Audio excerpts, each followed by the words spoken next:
host with the most. I do not brag or boast, and I'm coming to you guys live from coast to coast. It's your boy. I'm Krista Don One. Welcome to another live stream. I'm here to review King of the Hill season 14, episode 3, and the episode is entitled Bobby Gets Grilled. I'm here to. All righty, here we are. Okay, just want to make sure you guys can hear me clearly. All right. As always, rate, comment, subscribe, share this with your friends, family, as well as your followers.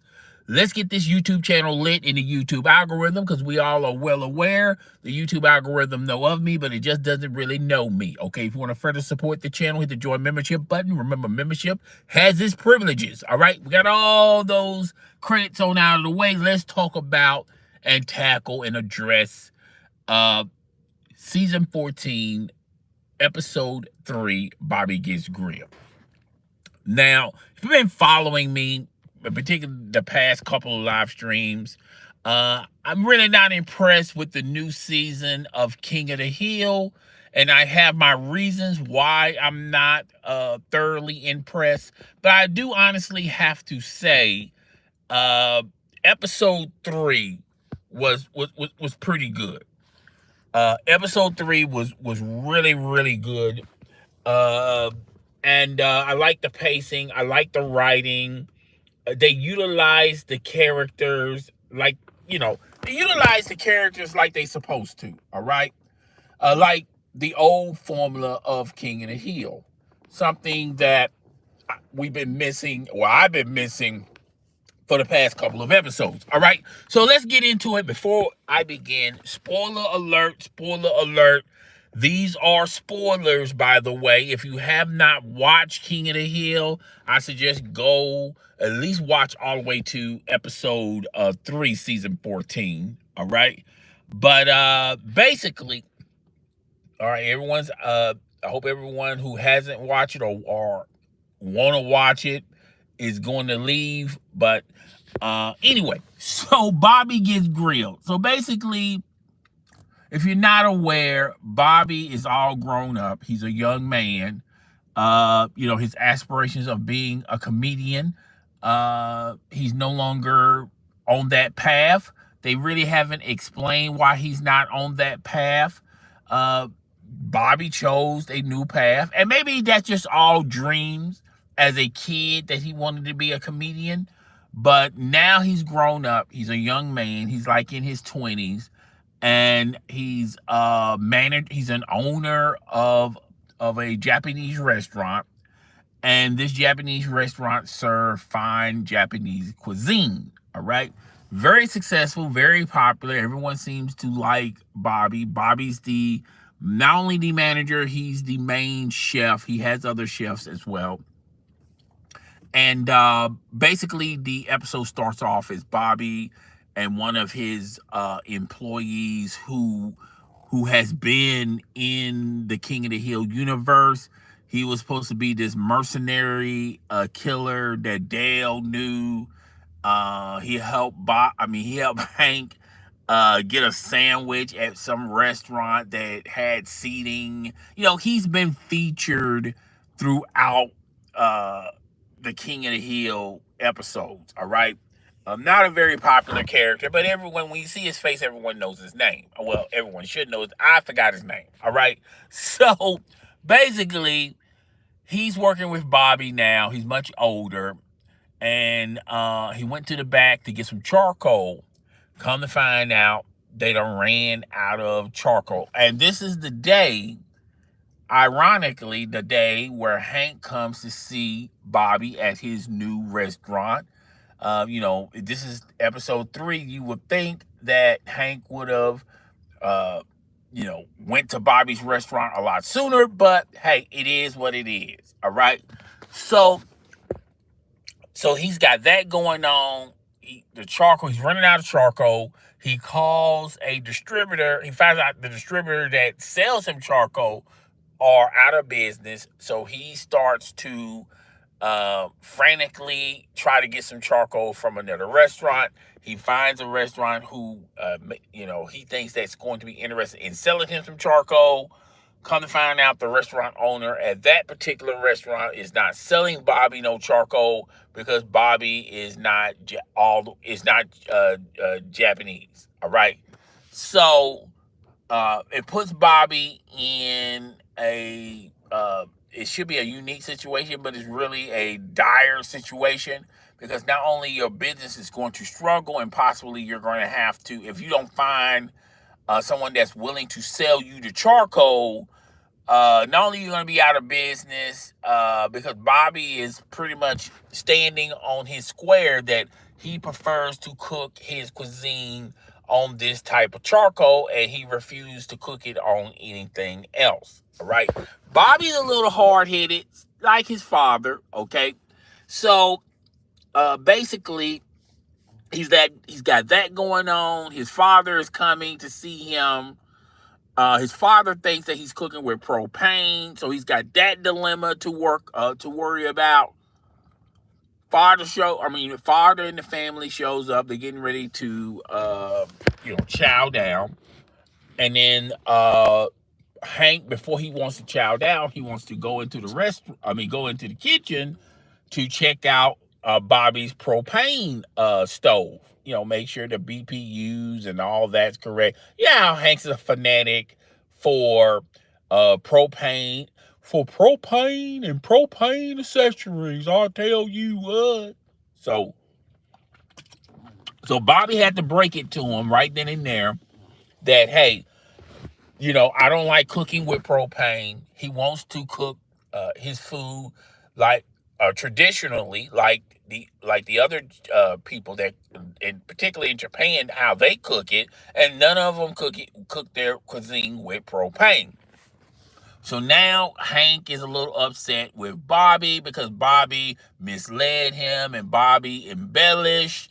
Bobby didn't give him the full 411 on the cuisine. So Bobby tells Peggy as well as Adele and his wife that, hey, let's just go to the museum. We'll just uh, eat something else. He says his little smart remarks to Bobby and walks off. All right. So Hank goes to the museum.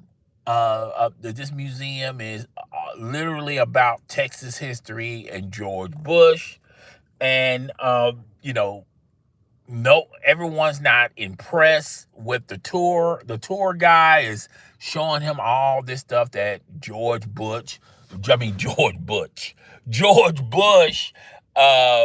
throughout his time as the president of the United States, he's got all this stuff like the pen that he signed a bill, one of the shoes that was thrown at George Bush Jr., and this, that, and the third. The museum is filled with George Bush memorabilia. Everyone is bored to their senses. They're not happy with it. And then Dale, starts talking about these far-fetched stories that really don't have no truth in it, but they're exciting stories. It gets everyone's no longer tired or sleepy or bored. Now everyone's interested in Dale's stories, even though Dale's stories are not true. All right, but everyone's excited about them. Hank wants to be authentic. He wants to talk about the history as it is. He don't want to embellish. And now everyone's happy that Dale's telling him all these crazy, far-fetched stories that Dale has in his mind. All right. While that's going on the other side of the pond, if you want to call it the other side of the pond, Bobby is trying to find someone who can sell him some charcoal. He calls someone on the phone. Like I said, the guy doesn't want to sell to Bobby because he found out Bobby is not Japanese. So Bobby goes to his silent partner uh, Kei Husana-san, the father. Well, first he went to his son. His son is a partner as well. Son, he's still living the frat life. He doesn't really see this as a problem, and he gets his father involved. And basically, the son tags along with Bobby to talk to this guy about selling his charcoal to them. Come to find out, they go to the guy's restaurant. The guy is not even Japanese himself. He's African American. They go back and forth, and they couldn't get anything resolved or done. All right. Meanwhile, back at the museum, Hank is trying to bring everyone back to the real history. No one's impressed with it because Dale embellishes a lot of things. Everyone's excited about his stories. That goes on and on. Then they go into this war room. Hank plays as the president of the United States, and they're trying to reenact what George Bush went through when he was in office. Okay, and there's a bunch of back and forth conversations, and basically, Hank had enough of it. So now Hank wants to go back to Bobby's restaurant because they're hungry. But, Hank really wants to go back to the restaurant because he had enough of Dale. He had enough of this, what they're doing in the museum, because that's not what he went to the museum for. All right. So they go back to,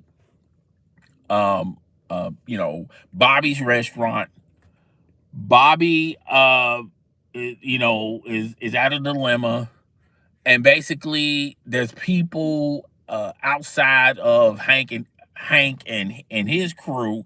There's people that have restaurants around that are against Bobby as well. So Bobby says, if this is gonna be his final dinner, fine. So he cooks the last dinner with the last bit of charcoal, and he asks everyone in the restaurant what they think about his food, and everyone enjoyed the food. Everyone liked the food, including Hank. And then Hank come to his senses and say, you know what?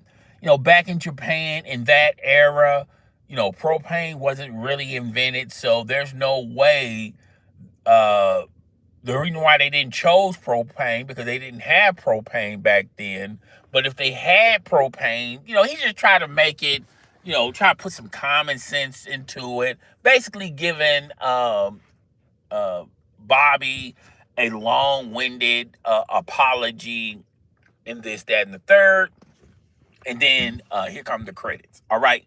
So what did I think about this episode? I thought out of the 3 episodes I watched, I felt like this 3rd episode was sticking to the roots of King of the Hill. You had a main story, and then you had sub-stories up underneath the main story. The dilemma that's going on in Bobby's, restaurant. Dale is tagging along to Hank at the museum. Dale's got Dale is telling all these crazy wild stories. So you had main components to the main story. I thought the writing was a lot better in episode 3, but I'm not gonna sit up here and tell you guys that it was top notch. All right, I think it was a C plus. I felt like episode 3 was a lot better than the other 2 episodes, and it utilized the characters instead of like the first 2 episodes. They tried to put all the characters or have the characters throughout the show. Even if they didn't have speaking lines, just have them there, okay? They were just flooding the past 2 episodes with characters, all right?